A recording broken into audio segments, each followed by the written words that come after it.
Bonjour, je sais, l'image est pourrie, mais mon but n'est pas de créer des vidéos esthétiques, mon but est de parler de la dyslexie.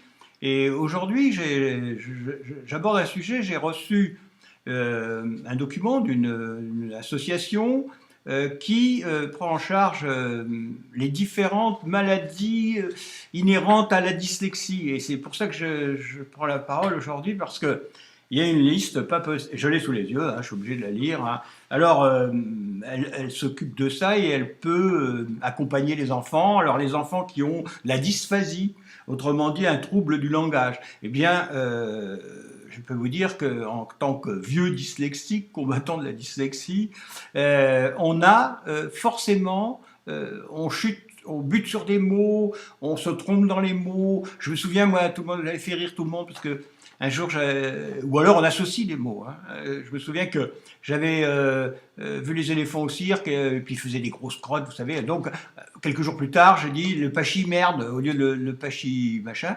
pachyderme, vous voyez. Bon, mais c'est pas une maladie, ça. Pour moi, il y avait des étincelles, des choses comme ça, la mer Caspienne au lieu de la mer Caspie au lieu de la mer Caspienne, enfin, vous voyez. Mais bon, par exemple, je suis incapable de. Il faut que je me force pour dire. Enfin, je fasse très attention pour dire le menton. Vous voyez, j'ai du mal à dire le menton. Je me souviens que mon père avait du mal à dire whisky. Il disait toujours whisky. Il n'y arrivait pas. Et c'est pas pour ça que c'était un malade. Et que c'était un dyslexique, forcément. Et après, on a la dyspraxie. Alors, trouble de la planification et de l'automatisation des gestes volontaires. Euh, eh bien, il y a toujours eu des gens qui sont gauches, il y a toujours eu des personnes plus ou moins maladroites. Et ça n'est pas des malades pour ça. Et ça n'est pas non plus des dyslexiques pour ça. Après, vous avez la dyscalculie. Alors, il est atteint de dyscalculie ou elle est atteinte de dyscalculie. Eh bien, vous avez aussi des individus qui sont moins doués pour les maths que d'autres. Je sais que j'ai eu un mal fou à prendre la table de multiplication. Fallait que je la chante pratiquement l'année pendant des, je sais pas combien de soirées pour un jour, enfin. Et à l'heure actuelle, je suis très rapide en calcul mental. Je vais souvent beaucoup plus vite qu'une caissière avec sa machine. Ce qui veut, vous voyez. Et puis, enfin, on a le TDAH, trouble déficitaire de l'attention, hyperactivité. Alors, l'attention, bah, un enfant qui a des difficultés dans une matière, forcément, quand on traite cette matière, si on est en la dictée, enfin, la dictée, on est obligé de s'y mettre, mais prenons une théorie sur les mathématiques. Évidemment, si je suis nul en mathématiques, au bout d'un moment, je ne peux pas rester attentif parce que ça m'ennuie énormément, et encore je suis poli. Et l'hyperactivité, ben heureusement que vous avez des enfants qui sont actifs et non pas dolents, mous, toujours en train de dormir.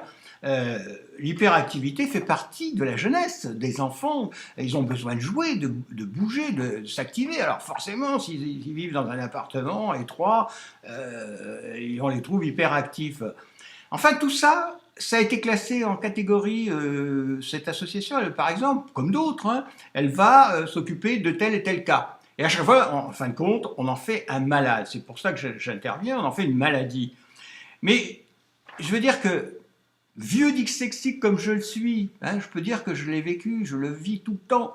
Eh bien, un dyslexique, il a forcément des gestes qui ne sont pas toujours coordonnés, des troubles de langage, les maths, pas terribles, l'orthographe, n'en parlons pas. C'est un ensemble. Ça n'empêche pas de vivre d'ailleurs, hein. C'est un ensemble. Mais ce n'est pas des maladies qui sont accumulées en strates comme ça, vous voyez, parce que c'est gravissime. Imaginez, alors moi, on m'aurait dit, étant enfant, ben voilà, dis donc, il a la dysphasie, la dyslexie, la dyspraxie, la dyscalculie et le TDAH, je ne sais quoi. Ben, il n'y a plus que il y a quoi se suicider, quoi. Donc, bon, peut-être que c'est tout ça, c'est peut-être pour faire du business aussi, il faut y penser quelquefois. Alors, bon, pensez que vos enfants, ils ont le droit de s'ennuyer dans tel cours, ils ont le droit de se tromper sur des mots, ils ont le droit de ne pas aimer telle et telle matière, eh bien, ce ne sont pas forcément des malades. À bientôt!